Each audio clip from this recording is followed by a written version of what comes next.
CBN Agro, com Cassiano Ribeiro, da Globo Rural.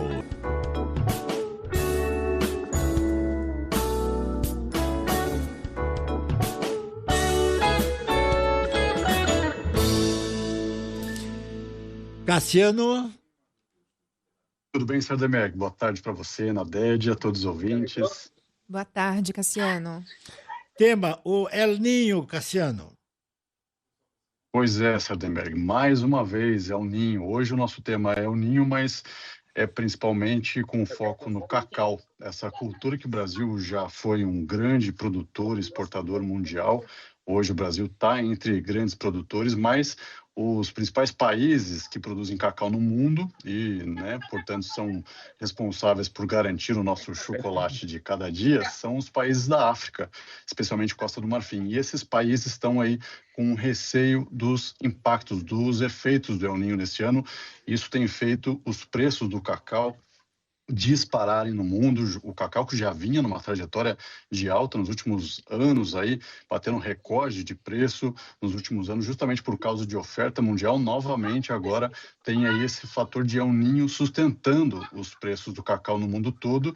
E esse é um assunto que a gente está de olho, especialmente nessa semana, Sardenberg, porque lá em Ilhéus, na Bahia, onde é o berço do cacau no Brasil, acontece essa semana a Expo Cacau, segunda edição de uma feira que é voltada para produtores de cacau, para produtores rurais lá da Bahia, que vão, na verdade, não só da Bahia, essa feira traz gente de outros estados produtores, e a Globo Rural está lá. Eu não estou lá, estou chegando em BH agora, mas a equipe da Globo Rural está lá e é para lá que a gente vai agora falar com o Marcos Fantin, que é repórter, setorista de cacau, e está com a gente aqui nesse primeiro dia de Expo Cacau, trazendo quais são os desafios aí, Marcos, além de El Niño, o que o pessoal tem dito aí nos corredores nesse primeiro dia de Expo Cacau, qual que é o desafio maior dessa atividade? Boa tarde a todos, Cassiano, Sardenberg, Nadégia. Sim, a gente está aqui em Ilhéus, na Expo Cacau, segunda edição dessa feira voltada para o mercado do cacau. E aqui muito se fala de El Niño, sim, nessa primeira manhã de evento. É o grande vilão do momento, porque os produtores estão assustados. Isso porque em 2015 todos viveram isso, e eles, inclusive, a região aqui de Ilhéus sofreu com uma seca severa que prejudicou muito a produção. Então, quando tem se falado muito sobre a presença do El Niño novamente, eles também ficam mais reticentes quanto a isso. Eu falei com o presidente da Federação da Agricultura da Bahia, e ele confirmou esse medo, mas falou que também 10 anos depois, as tecnologias, os novos clones, podem ajudar a mitigar um pouco esses riscos. Mas não é só El Niño que eles estão falando. A cacauicultura sofre com um problema de mão de obra muito grande. Então, os produtores de cacau sofrem em contratar trabalhadores para a cadeia justamente na época da colheita. E um desses motivos é porque os trabalhadores têm migrado mais para a colheita do café, que paga melhor. Então, esse é um grande problema ao lado do El Niño que eu pude apurar nessa primeira manhã aqui da Expo Cacau.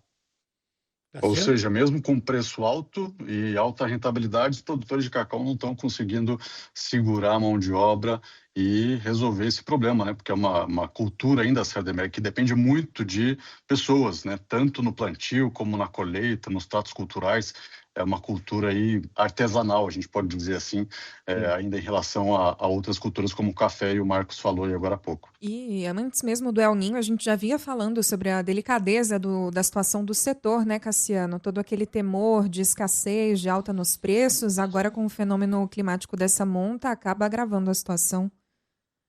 Exato, e Nadédia, tem uma situação de oferta que a indústria conseguiu nesses últimos meses aí receber um volume maior de cacau no Brasil. Estou falando aqui basicamente do mercado brasileiro, mas a moagem, o processamento de cacau, ele não se recuperou ainda, depois desse aumento de preços, de queda de oferta no mundo todo. E isso tem a ver com o consumo, A moagem, o processamento de cacau não aumenta porque o consumo de cacau não aumentou. E não aumentou porque o preço do chocolate, do principal derivado aí do cacau, continua muito alto, então o consumidor reduz o consumo. Marcos, não sei se tem mais informações, é isso, Marcos? Eu queria só finalizar. Eu acho que é importante entender os preços da commodity. É uma commodity negociada na Bolsa de Nova York, que antes da crise ela era negociada a cerca de 2.500 dólares por tonelada. E chegou a 12 mil dólares por tonelada em dezembro de 2024.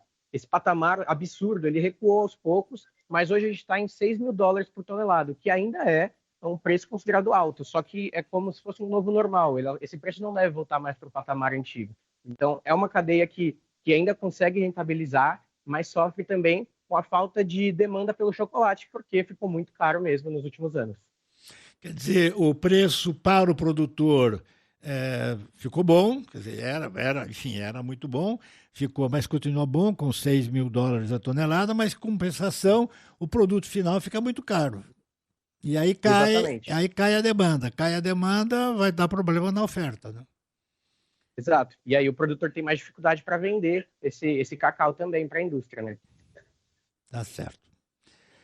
Cassiano, obrigado Marcos Fantin, que é repórter setorista de cacau na Globo Rural. Obrigado, Cassiano, obrigado, Marcos, até. Valeu, Sardenberg, valeu, Marcos, valeu, Nadege, até semana que vem. Valeu. Até a semana. Tchau.